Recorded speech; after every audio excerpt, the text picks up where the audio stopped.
Hello students, আমি Nitish sir জ্ঞানজ্যোতি coaching সেন্টারের পক্ষ থেকে তোমাদের প্রত্যেককে জানাই স্বাগত। তো স্টুডেন্টস, আজকে তোমাদের আলোচনার বিষয় হলো সেকেন্ড সেমিস্টার মেজর সোসিওলজি। তো আজকে আমাদের ফার্স্ট ক্লাস মেজর সোসিওলজি। তো স্টুডেন্টস, তোমরা অনেকেই বলেছিলে যে আমাদের কি স্যার মেজর সোসিওলজি ক্লাস শুরু হবে না? তো আমি কিন্তু তোমাদের এই প্রশ্নের উত্তর দিতেই আজকে মেজর সোসিওলজি ক্লাস নিয়ে এসেছি, এবং আমি নীতিশ স্যার তোমাদের হিস্ট্রি মেজরের সাথে সাথে কিন্তু সোসিওলজি মেজরের ক্লাসটাও আমি এই বছর নিচ্ছি। তো স্টুডেন্টস, যারা এখনো পর্যন্ত আমাদের ইউটিউব চ্যানেলটিকে সাবস্ক্রাইব করনি তারা অবশ্যই চ্যানেলটিকে সাবস্ক্রাইব করে দাও এবং তার পাশে থাকা বেল আইকন অল প্রেস করে দাও, যাতে নেক্সট টাইম যে কোনো ভিডিও আপলোড করলে তার নোটিফিকেশন তুমি সবার আগে পেতে পারো।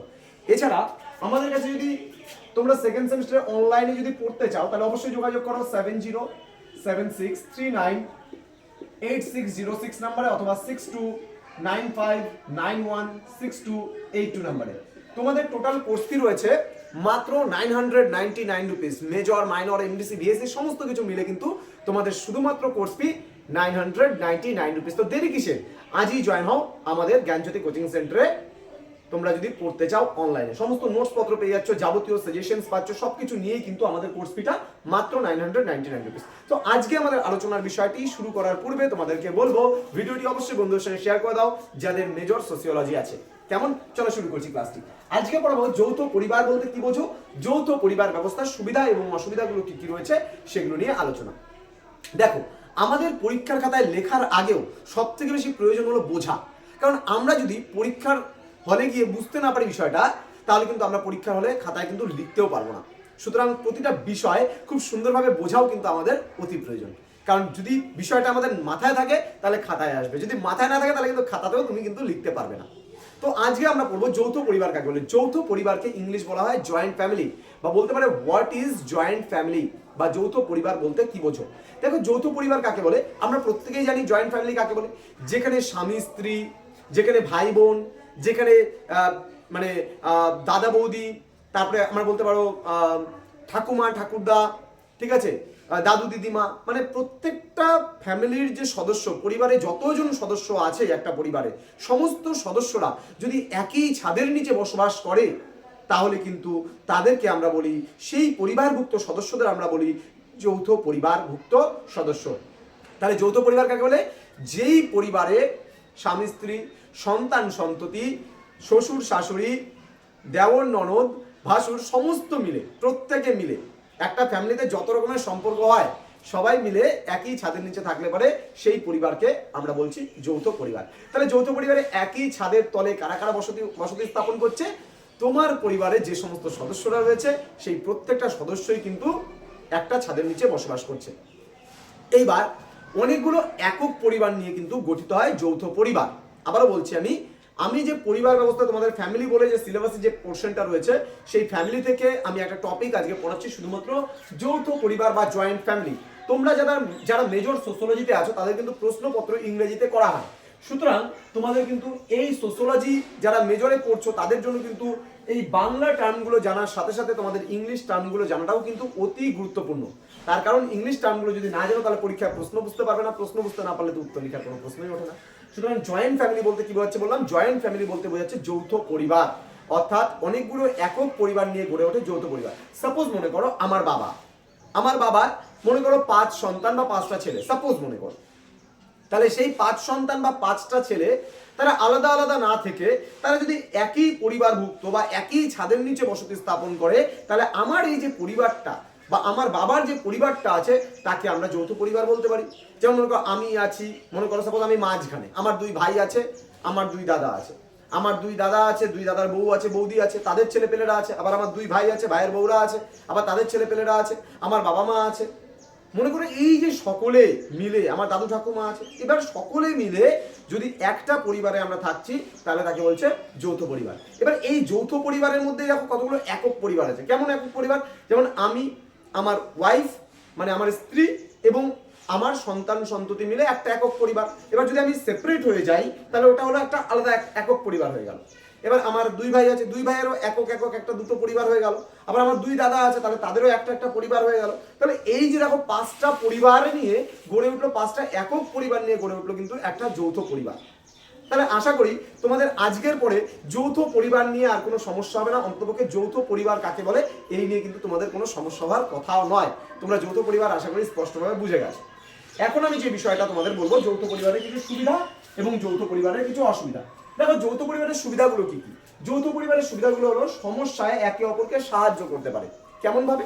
সাপোজ মনে করো আজকে আমার ভাইয়ের কিছু আর্থিক প্রবলেম বা আর্থিক সমস্যা দেখা দিয়েছে, তাহলে সেক্ষেত্রে আমি কি করতে পারবো, আমার ভাইকে আমি কিছু আর্থিক সহায়তা করতে পারবো। আবার মনে করো আমার আজকে আমি খুব বিপদে পড়েছি, আমার মনে করো ইমিডিয়েটলি বাজারে কোনো একটা জিনিস আনতে যেতে হবে, আমি আমার দাদাকে বা ভাইকে বলে দিলাম ভাই গিয়ে নিয়ে আয় না। তাহলে এই যে একক পরিবারে যখনই কোনো সমস্যা দেখা দিবে তখন কিন্তু একে অপরের সঙ্গে আমরা সেই সমস্যাগুলো সমাধান করতে পারবো। এটা একটা ভালো দিক। তাহলে একক পরিবারের সমস্যা কি, যে সমস্যায় তোমার সুবিধাগুলো, সমস্যায় একে অপরকে আমরা সাহায্য করতে পারবো একক পরিবারে থাকলে।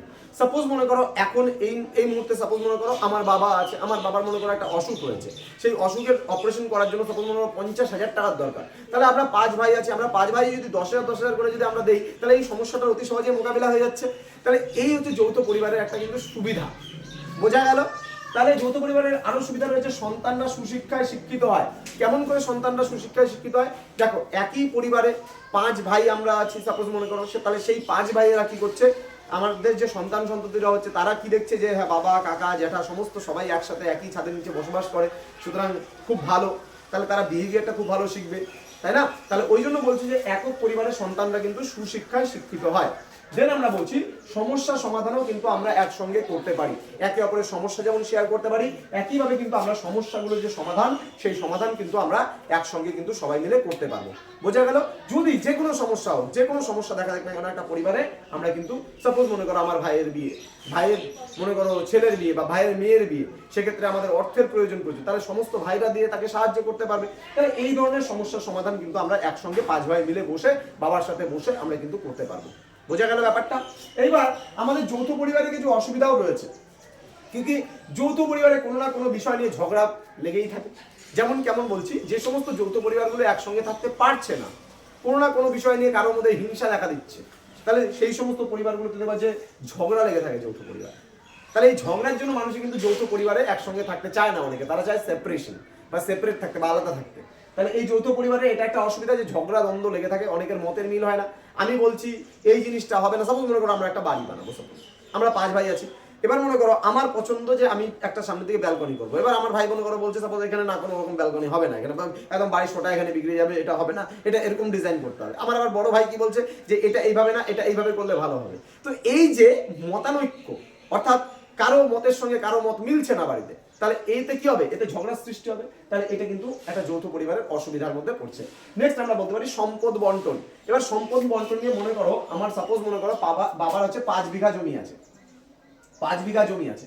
এবার এই জমির বন্টন নিয়ে সমস্যা। এবার মনে করো বাবার বয়স হয়ে গেছে, হ্যাঁ, তো বাবার অসুস্থ হয়ে গেছে, কখন কি হতে পারে না হতে পারে কেউ জানে না। সেক্ষেত্রে মনে করো বাকি ভাইয়েরা বলছে না এখন বাবার সম্পত্তিটা আমরা ভাগাভাগি করে নিই, চল, এই সমস্যা হতে পারে, ওই সমস্যা হতে পারে, সেই সমস্যা হতে পারে। তাহলে এই সম্পদ বন্টন নিয়েও কিন্তু যৌথ পরিবারগুলোতে সমস্যা দেখা দেয়। পিতৃভিটে নিয়ে, যে পিতৃভিটে যেই মানে বাবার বাড়িতে তুমি আছো, সেই সম্পত্তি নিয়েও কিন্তু দেখা যায় যে ভাইয়ের মধ্যে একটা দ্বন্দ্ব বা একটা ঝগড়া হতে কিন্তু দেখা যায়। তাহলে এটাও কিন্তু সম্পদ বন্টনের ক্ষেত্রে একটা সমস্যা। এছাড়া সিদ্ধান্ত গ্রহণে বিলম্ব। সিদ্ধান্ত গ্রহণে বিলম্ব বলতে কি, সাপোজ মনে করো দেখা যাচ্ছে যে আমার দাদা যে বর্দা আছে, সেই বর্দা মনে করো সাপোজ তার মেয়ের বিয়ে দিবে। এবার বর্দা মেয়ের বিয়ে দিবে, এবার বর্দা বলছে যে আমি আমার মেয়ের চাকরিজীবী ছেলে ছাড়া বিয়ে দিব না। এবার আমি সাপোজ মনে করো বলছি দেখ চাকরিজীবী ছেলে আজ কই পাবি, এত আজকে চাকরির এই সমস্যা, তো এত চাকরিজীবী ছেলে কিন্তু আজকাল কিন্তু খুব একটা ভালো পাওয়া যাচ্ছে না, আর সেভাবে পাওয়া যায় না। তো সুতরাং আমাদের ব্যবসায়ী যদি ছেলেবেলে হয় তাদেরকে কিন্তু দেখে দিয়ে দেওয়া উচিত। তো এরকম টাইপের করে মনে করো আবার আরেক ভাই আরেক কথা বলছে, না ভালো বিজনেসম্যান দেখে দিতে হবে, আর আরেক ভাই আরেক রকমের কথা বলছে। তাহলে এরকম দেখা যেতে পারে যে সিদ্ধান্ত গ্রহণে কিন্তু বিলম্ব হয়, কোনো একটা ডিসিশন নিতে গেলে দেরি হয়ে যায়। আমি একক পরিবারভুক্ত, আমি একটা বাড়ি বানাবো, আমি ডিসিশন নিয়ে নিলাম, হ্যাঁ হয়ে গেল, ডান। কিন্তু আমি একটা বাড়ি বানাবো, এই ডিসিশনটা নিতে গেলে যৌথ পরিবারে অনেকটা সময়ের প্রয়োজন হয়, কারণ সবার সঙ্গে আলোচনা করতে হবে, অনেক রকমের ব্যাপার আছে, কে কি সিদ্ধান্ত দিবে, সেই সিদ্ধান্তগুলো আসতে হবে। তো এই যৌথ পরিবারে কিন্তু এই ধরনের সমস্যাগুলো দেখা যায়। তো স্টুডেন্টস, আশা করি আজকের ক্লাসটা কেমন লাগলো না লাগলো তোমরা অবশ্যই কমেন্ট বক্সে কমেন্ট করে জানাবে। ক্লাসটা কেমন লাগলো না লাগলো অবশ্যই কমেন্ট করো, কারণ আজকে কিন্তু আমার ছিল সোশ্যোলজির ফার্স্ট ক্লাস নাম্বার 1 আজকে ছিল। এরপরে আমরা ক্লাস নাম্বার 2 নিয়ে আসবো, সেখানে আমরা আলোচনা করবো একক পরিবার সম্পর্কে। এরপরে তারপর ধাপে ধাপে আমরা যৌথ পরিবারের বৈশিষ্ট্য, পরিবার ব্যবস্থা কি, পরিবার ব্যবস্থার বৈশিষ্ট্যগুলো ধাপে ধাপে তোমাদের সিলেবাসে যতগুলো টপিক আছে সবগুলো টপিকের উপরে কিন্তু ক্লাস হবে। তো স্টুডেন্টস তোমরা অবশ্যই চ্যানেলটিকে সাবস্ক্রাইব করে রাখো, বন্ধুদের সঙ্গে ভিডিওটি শেয়ার করো, কেমন লাগলো না লাগলো ক্লাসগুলো জানাও, এবং তোমাদের কি প্রয়োজন সেটাও জানাতে পারো, কোন ক্লাসের প্রয়োজন আছে তোমরা অবশ্যই জানাবে। আর একটা কথা যাওয়ার আগে বলবো, সেটা হচ্ছে আমাদেরকে অবশ্যই ফোন করো এই নাম্বারে, এবং তোমরা আমাদের ক্লাসে যুক্ত হতে পারো শুধুমাত্র 999 পে করে পুরো সেমিস্টারের জন্য। 999 রুপিস পুরো সেমিস্টারের কোর্স ফি, টোটাল 6টা সাবজেক্টের। তো স্টুডেন্টস দেরি না করে আজই যোগাযোগ করো আমাদের সঙ্গে, দেখা হচ্ছে পরবর্তী ক্লাসে। তোমরা প্রত্যেকে ভালো থেকো, সুস্থ থেকো। Thank you so much, thanks for watching after all, thank you.